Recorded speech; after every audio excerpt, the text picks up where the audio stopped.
হচ্ছে, কিভাবে তাদেরকে নির্বাচনে আনা যায়, তাদের ছাড়া নির্বাচন কি গ্রহণযোগ্য হবে কি হবে না, সেই বিষয়গুলো নিয়ে আলোচনা হচ্ছে, যেটা খুবই দুঃখজনক।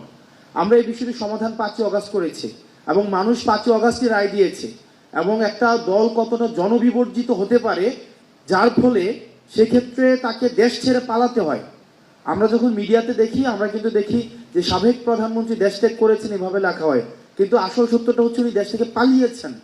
একটা দেশ থেকে কত জনবিবর্জিত হলে একটা দেশ থেকে এবং পৃথিবীর ইতিহাসে একটা বিরল নজির, যে ক্ষেত্রে আমরা দেখেছি যে গণভবনের প্রধান এবং হচ্ছে বাইতুল মোকাররমের প্রধান দুইজন একসাথে দেশ থেকে পালায়।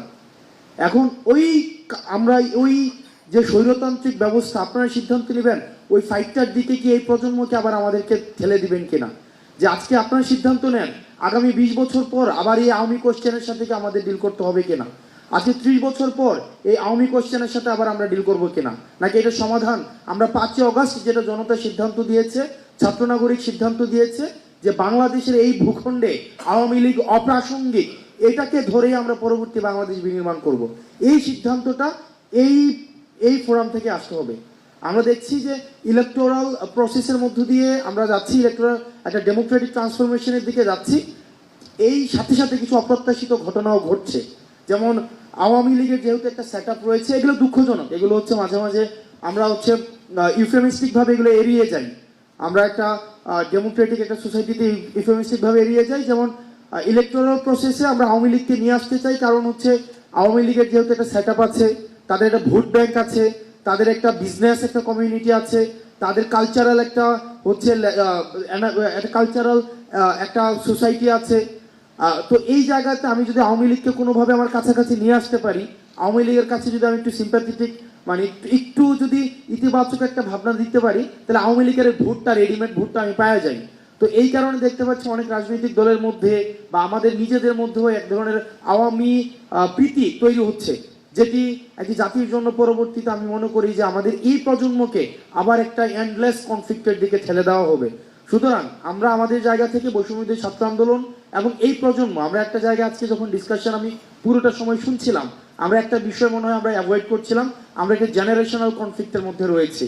আমাদের এই প্রজন্ম, আমার বয়স 27 বছর, অনেকে হয়তো মেম্বার অফ পার্লামেন্ট হয়েছে আজকে থেকে 35 বছর বা 40 বছর আগে এখানে উপস্থিত আছেন, বা অনেকে চাকরি করেছেন আরো 40 বছর আগে রিটায়ারমেন্টে চলে আসছেন।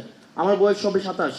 তা আমি আমার জায়গা থেকে একটা বিষয়, আমরা এই জেনারেশন কনফ্লিক্টে আমরা এই প্রজন্ম আওয়ামী লীগকে ধারণ করার জন্য আমরা প্রস্তুত না।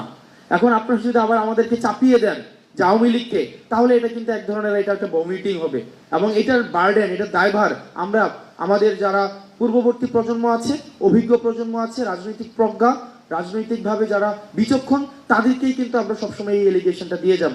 তার মানে আওয়ামী লীগের বিষয়ে আমাদের একটা চূড়ান্ত সিদ্ধান্ত অতি সত্বর আসতে হবে, না হয় এই যে তরুণ প্রজন্ম এটা ফ্রাস্ট্রেশনের দিকে যাবে। এরপর হচ্ছে আমাদের যে একটা দীর্ঘ 1.5 দশকের বেশি সময় ধরে আমাদের গুম, খুন, হত্যা, নির্যাতন, নিপীড়ন হয়েছে, Awami League as a party হিসাবে এগুলো করেছে।